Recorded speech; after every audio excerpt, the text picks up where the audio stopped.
नमस्कार मित्रांनो, आज आपण एक खरी लव्ह स्टोरी बघणार आहोत, जी खूपच हटके लव्ह स्टोरी आहे आणि खूप इंटरेस्टिंग सुद्धा. तुम्हाला सुद्धा नक्की ऐकायला आवडेल. 10वी पर्यंतचे शिक्षण मुलींच्या वर्गातच झाले. एकही मुलगा वर्गात नव्हता. त्यानंतर कॉलेजला ॲडमिशन घेतले. त्यावेळेस मात्र मुलं मुली मिक्स होती. 11वी-12वीला जास्त मुले नव्हती, कारण गावभाग असल्यामुळे कॉलेजला विशेष मुलं कमीच होती. मुलांशी कसे वागायचे, त्यांच्याशी कसं बोलायचं याचा काहीच अनुभव नव्हता. 12वीपर्यंतचे कॉलेज पूर्ण झाले आणि त्यानंतर पुढच्या कॉलेजला FY मध्ये गेलो आणि तिथे त्याला पहिल्यांदा मुलांच्या घोळक्यात पाहिले. त्याचे ते सुंदर हास्य, निरागस आणि खळखळून हसणं पाहून मन खूप आनंदी झालं. त्याच्याशी खूप बोलावंसे वाटले, पण तेव्हा हिंमत कुठली. त्यामुळे सगळेजण जाऊन लेक्चरला बसलो आणि लेक्चर सुरू झाले. मनातली इच्छा मनातच दाबून ठेवली. असेच 2 वर्ष गेले, फक्त त्याला पाहण्यातच.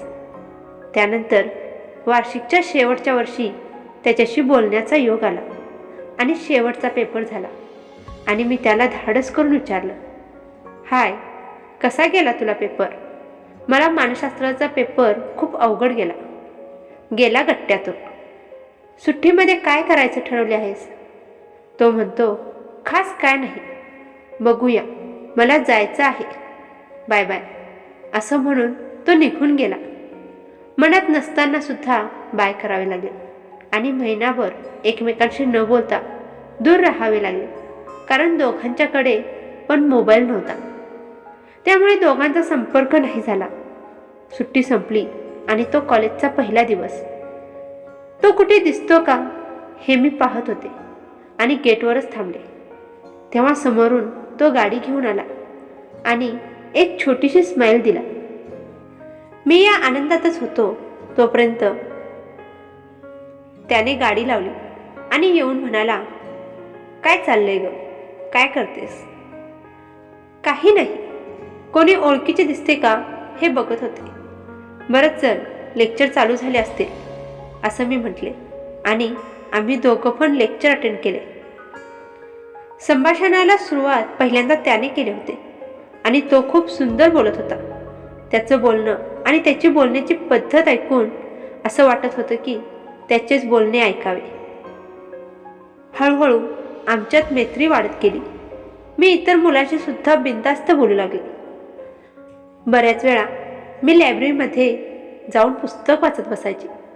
त्याला वाचण्याचा इतका छंद नव्हता, तरी तो मुद्दाम येऊन माझ्याजवळ येऊन बसायचा आणि पुस्तक वाचायचा. त्याला कदाचित माझा सहवास आवडत असावा असं मला वाटू लागले. हळूहळू आमचं मैत्रीचं उरलं नाही हे एव्हाना दोघांनाही समजलं होतं. असेच बरेच दिवस निघून जात होते. एक दिवस मी त्याला विचारायचं असं ठरवलं आणि तो कॉलेजमध्ये आला. माझ्यासाठी एखादी वस्तू आवडणे हे परिचित होते, पण एखादी व्यक्ती आपल्याला आवडणं हा अनुभव नवीन आणि फार वेगळाच होता. त्याच्यासोबत बराच वेळ गप्पा झाल्या. त्यानंतर, तू अशी गप्प का, काही बोलत का नाही आहेस, असं त्याने विचारलं. तर मी बोलले, नाही रे, काही नाही. पण त्याला माझ्या मनात काय चालू आहे हे समजलं होतं. तो बोलला, चल आपण फिरायला जाऊ. मीही मुकाट्याने त्याच्यासोबत फिरायला गेले.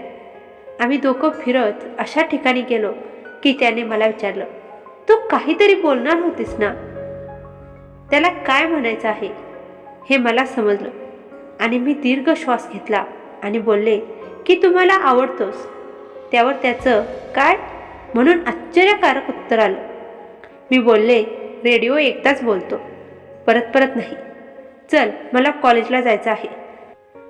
कॉलेजच्या दिशेने मी जाऊ लागले. त्याने पाठीमागून हात धरला आणि फिरवून विचारले की, काय म्हणालीस? परत बोल, माझ्या नजरेत नजर घालून बोल. त्यावर मी म्हणाले, तू मला खूप आवडतोस, तुझ्याशिवाय मी नाही राहू शकत.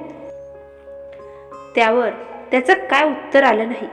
असं वाटलं की बोलून घोटाळा केला. तेवढ्यात तोही बोलला, अगं वेडे, तूही मला तितकीच आवडतेस. जितका तुला मी आवडतो. माझं सुद्धा तुझ्यावर तितकंच प्रेम आहे. असं त्याचे शब्द ऐकून माझा आनंद गगनात मावत नव्हता. असं वाटलं की त्याला कडकडून मिठी मारावी, पण जागा आणि वेळ चुकीची होती म्हणून राहूनच गेलं. कॉलेजच्या गेटपर्यंत पोहोचलो.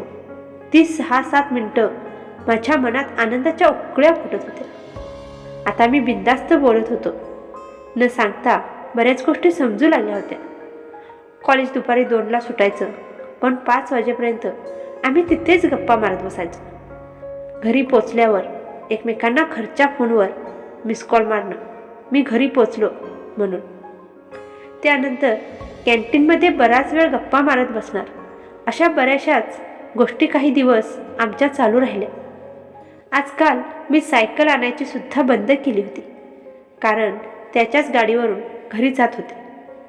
एक दिवस सहजच गंमत म्हणून मी त्याला प्रश्न विचारला, काय मग मी पहिलीच ना? त्यावर तो गोंधळला. बराच वेळ गप्प बसला, काहीच बोलला नाही. काय झालं? लपवू नकोस, कोण असेल तर सांग ना. त्यावर तो खूपच गंभीर झाला. मला माफ कर, मी तुझ्यापासून हे लपवलं. मला एक जण आवडायची पहिली, पण आता आमच्यात तसं काही नाही आहे. या गोष्टीला खूप दिवस झाले आहेत. अगं वेडे, काहीतरी बोल ना. माझं तुझ्यावर खूप प्रेम आहे. मला काही वेळ काय बोलावे सुचतच नव्हतं.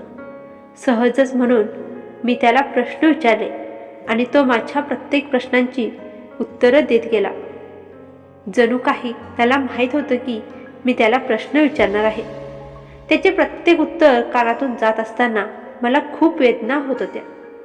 ती खूप मोठ्या कंपनीची मालकीण आहे. 8 महिने ती बाहेर असते आणि 4 महिने ती पुण्यात. अशा बऱ्याच गोष्टी तिच्याबद्दल ऐकायला मिळाल्या. माझी अशी अवस्था झाली की जणू आभाळच कोसळले आहे. मी सहज गंमत म्हणून विचारलेल्या प्रश्नाचं उत्तर एवढं मोठं वळण घेईल असं मला वाटलं सुद्धा नव्हतं.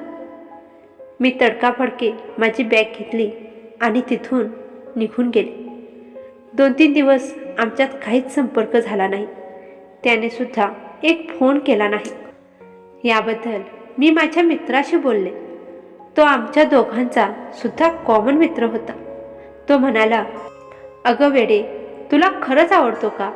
त्यावर मी म्हणाले, हे काय विचारणं झालं का? तो मला खूप आवडतो, त्याच्यावर खूप विश्वास आहे. त्यावर तो म्हणाला, अगं मग त्याला जाऊन भेट, तो तुझाच आहे. दुसऱ्या दिवशी कॉलेजला गेले आणि त्याला भेटले. एखादा नवीन माणूस अनोळखी माणसाच्या पद्धतीने बोलतो, त्या पद्धतीने मी बोलले, हाय, काय चालले? काही नाही विशेष. तसंच त्याने पण उत्तर दिलं. कॉलेज सुटल्यावर आम्ही नेहमीच्या जागेला बसलो, पण काहीच गप्पा होत नव्हत्या. आज खूप बोर होतंय असं मी मुद्दामूनच बोलले. खरं तर त्याच्यासोबत बसून मी संपूर्ण आयुष्य काढायला तयार होते. आज खरंच खूप बोर होतंय, कुठेतरी फिरायला जायचं का? मला या एरियातलं काहीच माहिती नाही असं मी बोलले. कॉलेजमध्ये नको, आपण माझ्या घरी जायचं का? माझं घर इथे जवळच आहे. त्याने माझं उत्तर न ऐकताच गाडी सुरू केली. गप्पच त्याच्या गाडीवर बसले. त्याच्या घरी गेल्यावर त्याच्या आईशी, त्याच्या भावाशी काय बोलायचं याची मी तयारी सुरू केली. घरी पोचलो, पण घरी कोणच नव्हतं. मी श्वास घेतला. त्याने कॉफी बनवून आणली आणि कॉफी पिता पिता आमची नजरेला नजर भेटली. झालं गेलं सगळं विसरून आम्ही नवीन सुरुवात केली. कधीकधी त्याच्या घरी जाणं, कधीकधी आमच्या घरी भेटणं, त्यानंतर भविष्याची स्वप्न बघणं, अशा बऱ्याचशा गोष्टी चालू झाल्या. मन अगदी प्रसन्न व्हायचं. प्रेम इतकं सुंदर असतं याची जाणीव झाली. काही महिने निघून गेले, सगळं काही सुरळीत चालू होतं. त्या दिवशी त्याच्या घरी असताना अचानक फोन वाजला. त्याने फोन उचलला आणि तो खिन्न झाला. ठीक आहे, मी येतो लगेच, एवढेच तो बोलला. पटापट तो आवरू लागला आणि आवरता आवरताच मला म्हणाला की, अगं चल वेडे, मला आता जायला पाहिजे. त्या फोनवरची व्यक्ती कोण होती हे मला कळलंच नाही. अरे सांग ना, ती व्यक्ती कोण आहे? कुणाचा फोन आला होता? त्यावर तो म्हणाला, सगळ्या गोष्टी तुला सांगायलाच पाहिजेत. असं मी उलट बोलले. कुणाचा फोन आहे हे कळल्याशिवाय मला चैन कसं पडलं असतं? ती पुण्यात आली आहे, तिचं काहीतरी काम आहे म्हणून तिने मला लगेच घरी बोलवलं आहे. हे ऐकून मला प्रचंड धक्काच बसला. मी मन घट्ट केलं. माझ्या चेहऱ्यावर भावना न आणता, ठीक आहे जा, असं मी म्हणाले, कारण मला उगाचच वाईटपणा घ्यायचा नव्हता. का कुणास ठाऊक, आमच्या नात्याचं अस्तित्व आता फार काही काळ टिकणार नाही असं मला वाटू लागलं. त्या दिवसानंतर तो फार काही बोलायचा नाही. त्याच्या डोळ्यात काहीतरी तो लपवत आहे ही भावना मला स्पष्ट दिसायची. माझं मन या प्रकाराने खूप चिडून उठायचं. त्या दिवशी तो काही वेगळाच दिसत होता. रडून रडून त्याचे डोळे सुजलेले दिसत होते. त्याने बहुतेक मनाचा पूर्ण निश्चय केला असावा. कॉलेज झाल्यानंतर त्याने मला थांबवलं. आम्ही पुन्हा त्याच ठिकाणी भेटलो. अगं वेडे, मला काहीतरी सांगायचं आहे. मला कल्पना आली, बोलून टाक. आता त्याने काही बोललं तरी मी मन घट्ट करून ते पचवायचं ठरवलं होतं. मला माफ कर, मी तिच्याशिवाय नाही राहू शकत. I am sorry. Please please मला माफ कर. माझी स्वतःवर चिडचिड झाली. काही न बोलता मी मागे फिरले. माझ्या हताश झालेल्या मनाला सावरत घरी पोहोचले. खोलीचे दार लावून रडत बसले. त्याने जे काय केले हे त्यालाच कळत नव्हतं असं समजून मी त्याला मनातल्या मनात माफ करून टाकलं. पर्समध्ये त्याचा फोटो होता, तो काढला आणि त्याच्या असंख्य तुकडे केले. आमच्या प्रेमाची गाडी माझ्याच नजरेसमोरून रुळावरून केव्हा घसरली हेच नाही समजले. मी मात्र बघत राहिले. असेच दिवस निघून जात होते. मनाच्या कुठल्या तरी कोपऱ्यात मी त्याला काढून टाकलं होतं. आज स्वतःच्याच परिस्थितीवर हसायला येतं. एक वेळ माझ्याकडे काही नव्हतं, पैसा नव्हता, गाडी नव्हती, तेव्हा माझ्याकडे तो होता. पण आज माझ्याकडे सगळं काही आहे, पण प्रेम करायला तो नाही. सगळे खरं म्हणतात, पहिलं प्रेम ते पहिलं प्रेमच असतं, बाकी सगळा आपला नाईलाज असतो. सध्या तरी हेच बरोबर वाटतं. कशी वाटली मित्रांनो तुम्हाला आजची ही कहाणी? आवडली असेल तर नक्की लाईक, शेअर आणि कमेंट करायला विसरू नका. भेटूया पुढच्या व्हिडिओमध्ये. तोपर्यंत धन्यवाद.